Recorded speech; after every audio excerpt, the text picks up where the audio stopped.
Assalamualaikum warahmatullahi wabarakatuh. Selamat siang semua sahabat-sahabat Bitua. Apa kabarnya semua? Alhamdulillah baik ya dan sehat dan lindungan Allah. Oke sahabat Bitua, ini pun hari ini Bitua mau bercerita tentang Assalamualaikum warahmatullahi wabarakatuh. Selamat siang semua sahabat Bitua. Apa kabar kalian semua? Alhamdulillah baik dan sehat dan juga apa ya? Oke, kita bersyukur kepada Allah dengan rahmat yang Dia berikan kepada kita sekarang nih ya. Dan juga kita untuk kesehatan dan juga kita bersyukur sekali alhamdulillah dan juga dapat biasanya kita nih ya. Oke, sahabat Bitua, hari ini Bitua mau bercerita sedikit ya. Entah kenapa untuk hari ini ya. Jadi Bitua ingin cerita masa lalu, masa Bitua kerja dekat Malaysia lagi ya. Cerita ya, pedih sekali rasanya, tapi tak kenapa untuk hari ini Bitua teringat dengan cerita lama tuh, cerita yang kami di Malaysia dengan suami ya. Cerita itu membuat Bitua hari ini tak kenapa Bitua teringat pada sepupu Bitua ya, yang menceritakan dulu macam mana Bitua di Malaysia dan macam mana dia membusukkan Bitua kepada keluarga Bitua. Lama sekali menceritakan yang busuknya. Itu bukan dari orang lain juga, itu termasuk keluarga lagi ya, tapi masih jauh lah ya. Masa itu kami sama-sama kerja di sana ya, sama-sama kerja dan juga sama-sama lah kami TKI ya, dan juga kami satu asrama dulu ya. Sepupu saya mungkin sepupu jauh masih ya, satu nenek adik-beradik saya pun tidak tahu, sepupu sebelah ayah saya ya. Masa itu kan gimana cerita itu ya, saya sampai sekarang saya teringat sama dia. Cuman Bitua tidak membenci dia dan juga tapi Bitua sakit karena dia menceritakan saya Bitua macam mana dengan suami ataupun apa ya. Tak kenapa pula Bitua hari ini tiba-tiba rasanya teringat sama dia ya. Mungkin tak tahulah, mungkin beliau tinggal di kampung, tapi Bitua pun tidak menanggapi, tidak mendendam sama dia dan juga karena Allah sudah membalaskan dia yang dia fitnah untuk Bitua tuh. Disitulah dia macam mana, di situ dia pun kena sendiri, termakan sendiri sama dia ya. Di situ masih mendiang ayah bapak ada,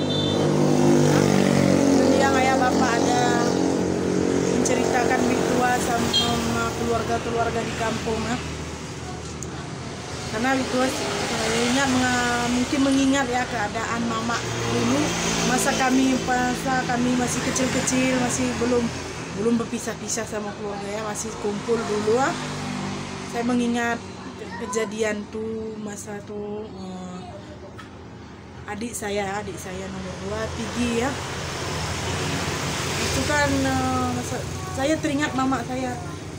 Bukan saya tidak mau dulu pulang dari Malaysia dengan suami, tapi macam-macam saya diceritakan. Karena kami di kampung dulu ya, kami 3 perempuan semua jadi kuciran dulu. Termasuk saya juga, adik saya yang nomor 2 adik Diana kan sering macam-macam saudara kami bilang yang saya nih, yang bilang dulu saya pas masa itu saya tak dapat melupakan dia sampai sekarang ya, karena fitnah yang dia buat untuk saya dengan suami saya ya.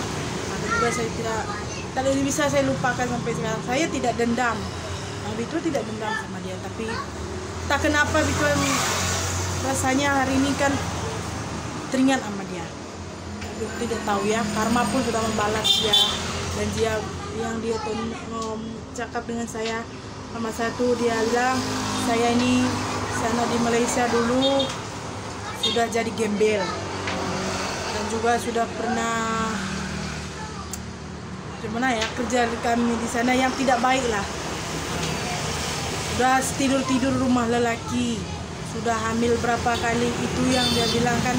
Rasa sakit hati saya sampai sekarang tuh macam mana ya, saya tidak bisa rasa sakit hati saya itu saya tidak bisa hilangkan, tapi saya tidak dendam, tidak, karena dia pun sepupu saya. Pas masa itu dia ceritakan saya dengan suami saya, dia besar fitnah. Tapi semenjak di depan saya dia lain cerita, di belakang saya pun dia lain cerita. Karena masa kami dulu satu kerja ya, satu pulang. Dia mau pulang Indonesia, lalu dia minta pinjam uang sama saya. Pinjam uang, mau kirim Indonesia, mau ini ya. Lalu dia ceritakan di belakang saya, sakit sekali ya, tak kenapa Vito hari ini teringat sama dia tidak tahu ya. Betul sakit, sampai saya difitnah karena mungkin sepihak keluarga saya bercerita sama saya karena sebab saya lah meninggalnya ayah bapak saya ya. Tapi kan kita tidak tahu takdir lagi sudah sampai kan. Tapi mama saya kan dia tidak pernah menjelek-jelekkan saya apa, walaupun macam orang nih sepupu saya bilang saya ini, saya di sana macam ini. Ini cerita pahit saya ya, masa kami dulu di Malaysia bersama suami saya ya. Masa itu kami belum, masih awal nikah, kita menikah di Duta Indonesia pertama. Waktu kita buat surat, kita difitnah sebesar-besarnya ya. Ya besar sekali. Siapa meminta saya sepupu saya itu bukan sepupu kandung ya, bukan sepupu maksudnya adik-beradik dari ayah enggak. Sepupu jauh masih nenek kami mungkin dengan kakeknya adik-beradik gitu ya. Saya pun tidak tahu. Dia bawa cerita ke sana ke sini ya. Di situ saya berpikir kenapa dia buat saya macam ini, apa salah saya sama dia ya. Sementara dulu kami di Malaysia, saya selalu yang tolong dia. Maksudnya kalau dia nggak ada uang mau kirim Indonesia, saya tolong dia pulang Indonesia, paspor saya yang jaminan ya. Tapi dia pulang Indonesia, dia ceritakan saya habisnya. Begitu juga dengan saya mengingat tuh kan sedihnya kenapa saya mengingat kondisi masa itu, kondisi mama saya ya, karena kami masih dulu muda-muda, si gadis-gadis lah ya, si sama arwah bapak kami pun masih ada.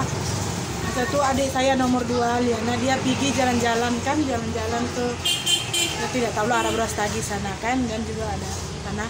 Lalu di situ kan ada satu tetangga kami, dia bercerita kepada mama saya bahwa adik saya tuh di sana ke jalan-jalan sudah tidur dengan lelaki ini. Begitu, jadi di situ mama saya kan sebelumnya mama saya dia bercerita oke dengan kami bercerita. Mendengar berita itu dia sakit perut, pucat sepucat-pucatnya. Jadi saya takut. Hari itu kan pas saya di Malaysia, fitnah yang dibuat orang tuh kepada saya tuh, saya mengingat kondisi mama saya dulu. Nah, mama saya dulu tuh kan dia tidak boleh mendengar cerita ini cerita itu tentang anaknya, mesti dia sudah sakit perut. Perut. Tapi sekarang alhamdulillah semenjak ketinggalan ayah meninggal, alhamdulillah saya kuat, saya nampak jadi dia tidak open lagi cerita ini cerita itu. Begitu juga adik saya dulu ke Malaysia, nomor 2 ya. Oh, macam-macam di kampung orang bercerita. Oh, dia itu boleh bangun rumah ini karena gini, karena gitu. Kami banyak sekali ya. Tapi entah kenapa saya hari ini teringat sepupu saya tuh. Mana sepupu tuh Allah menghendaki lain, dia fitnah saya bahwa saya di sana sudah pernah menggugurkan dan juga sudah jadi gelandangan dan sudah jadi bandar narkoba. Itu fitnah saya kepada saya. Nah, sampai sekarang saya tidak bisa lupakan ya. Fitnahnya tuh itu ya tidak bisa saya lupakan. Dia bilang saya ini sudah banyak kali menggugurkan, bahasa menggugurkan, sampai mama saya pernah berbicara satu hari itu dengan saya. Dia bertanya, kalau kamu memang sudah pernah menggugurkan di situ, kenapa? Saya bertanya mama saya, siapa yang menggugurkan? Ini bilang, saya sedih. Menurut saya tidak mau balik kampung tuh kan mengingat cerita-cerita ini orang kepada saya, fitnah kepada saya tuh sekami di Malaysia tuh dengan suami saya. Saya cerita semua sama suami saya sudah difitnah di kampung, bilang gini, sudah macam-macam bilang gitu ya. Saya semua cerita sama suami saya ya. Lalu suami saya bertanya, menjawab macam ini dengan saya, apapun nanti keadaan kamu, macam manapun kamu di kampung nanti, kita akan hadapi. Kamu tidak usah takut. Buat apa takut? Ya, saya takut pulang kampung karena saya hari itu sudah lama kali tidak pernah gimana ya tuh berkomunikasi dengan keluarga saya karena saya malu fitnah itu ya. Nah, karena saya sudah dibilang itu menjual diri saya di sana untuk makan. Karena saya lari itu dari kilang, suami saya bilang gini, saya jamin paspor kamu kerja di sini aja, cari agent. Masa itu suami saya yang jamin semua paspor saya. Dia boleh fitnah saya, bicara kepada keluarga mama saya, bapak saya di kampung, macam-macam sekali. Sampai sekarang saya tidak boleh lupa fitnah dia itu kepada saya. Cuma saya tidak ada dendam, tidak. Buat apa kita dendam kan? Karena pun dia sudah membuktikan ya. Sayang juga untuk status dia ya. Dia mengandung, suami tak ada, umami pun nggak ada, nggak pulang-pulang, janji adalah tinggal janji. Masa dia mengandung besar kan, dia pernah telepon saya, dia bilang, saya butuh bantuan. Saya tanya bantuan apa? Saya lagi mengandung. Mengandung? Mana suami? Nggak ada. Saya nggak boleh tolong karena saya bukan tinggal di asrama, saya tinggal di asrama sekarang. Itu fitnah. Saya masih teringat fitnah dia itu kepada saya, makanya saya tidak niat menolong dia. Tapi dengan hati kecil saya kan saya ingin menengok dia dengan keadaan dia macam mana. Tapi saya putuskan tidak mau menengok dia. Dia itu bolak-balik minta tidur di asrama saya. Saya bilang saya tidak bagi. Lalu saya cerita semua sama suami saya. Karena macam itulah semua suami saya kan. Dari situlah saya pun dengan suami saya macam mana ya. Saya salut dengan dia ya, walaupun kita diceritakan orang macam-macam dulu dengan fitnah yang luar biasa sekali. Karena sampai sekarang saya tidak boleh lupa, tidak boleh. Kenapa saya tidak bisa? Karena dibilang saya ini menggugurkan berapa kali itu aborsi itu kan kejam sekali. Sementara saya macam mana ya, tidak pernah sama sekali kami cerita semua sama suami saya. Sampai suami saya bilang, apapun keadaan kamu nanti, walaupun kamu diusir nanti dari rumah kamu, saya tetap akan terima kamu, kita hadapi bersama. Jadi setelah saya pulang, saya tanya mama saya, Mak, si Pulan tuh mana suaminya? Nggak ada suaminya, nggak pulang-pulang, anaknya udah besar.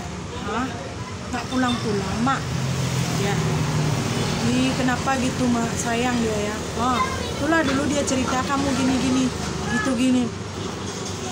Gak apa-apa, itu karma saya. Tapi saya tidak berdendam. Saya pun kalau pulang kampung kan sesuai saya ya. Saya juga kasih sedekah buat dia, anaknya ya. Karena dia tidak ada suami.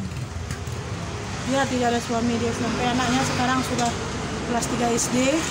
Suaminya tidak pulang-pulang. Setahu saya, tapi sekarang saya tidak tahu, mungkin sudah lama tidak apa. Oke sahabat-sahabat Bitua, sampai di sini aja ya cerita pahit Bitua masa dulu di Malaysia ya. Fitnah yang macam mana ya, yang tak bisa Bitua lupakan sampai sekarang sudah tua ini, sudah 2 anak, bisa Bitua tidak boleh lupakan fitnah itu. Masih terdengar di telinga kuciran-kuciran. Membayangkan tetangga macam mana mengucir saya dulu, tapi alhamdulillah berbeda ya, bedanya ya, karena alhamdulillah suami saya pun sayang dengan saya dan juga keluarga saya, adik-adik saya, mama saya. Dia tidak open dengan cerita orang, dia menerima saya dan juga membaiki keadaan. Itulah. Oke, saudara Bitua, sampai di sini aja ya. Cerita kenangan yang tak bisa Bitua lupakan. Cerita itu pahit ya, pahit sampai sekarang Bitua masih teringat ya. Dari kami 3 perempuan, kami adik-beradik 4 orang. Kami selalu bertiga ya, dikucirin. Selalu kalau kami bergerak keluar dari rumah, mesti orang bercerita. Dengan adik saya yang Liana ya, orang pun bercerita sudah tidur dengan jantan, sudah tidur dengan ini. Begitu juga dengan adik saya yang Nani ya. Kami pulang Malaysia. Ya bisa buat rumah ini karena uang jantan lah, karena ini. Dan juga begitu juga dengan saya. Saya pribadi pun selalu bahan cerita dulu. Karena orang menganggap saya ada pihak adik-adik ayah saya, bapak saya ya, menganggap saya ini penyebab meninggalnya bapak saya. Menyebab meninggalnya bapak saya karena bilang gini ya, karena fitnah orang kepada orang tua saya ya. Tak kenapa hari ini saya terpikir dengan ceritanya ya. Oke, sahabat Bitua, mungkin sampai di sini aja cerita saya untuk hari ini ya. Cukup sampai di sini aja. Kita pun nggak mau cerita karena mungkin karena tadi Bitua teringat kepada sepupu kami itu, nenek dengan kakeknya kalau tak silah, adik-beradik.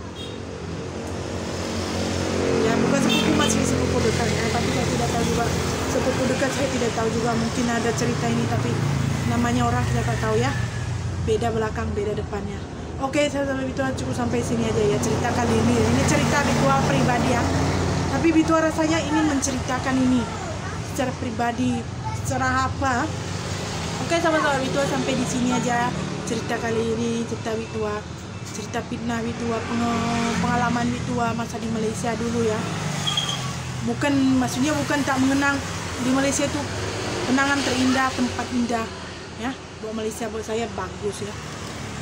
Saya berdoa kepada Allah, ya Allah ya Tuhanku, kalau saya ada umur panjang, ada rezeki, saya ingin membawa anak-anak saya ke Malaysia berjalan-jalan ya. Cukup sampai di sini aja cerita kali ini. Assalamualaikum warahmatullahi wabarakatuh. Jumpa lagi di video berikutnya.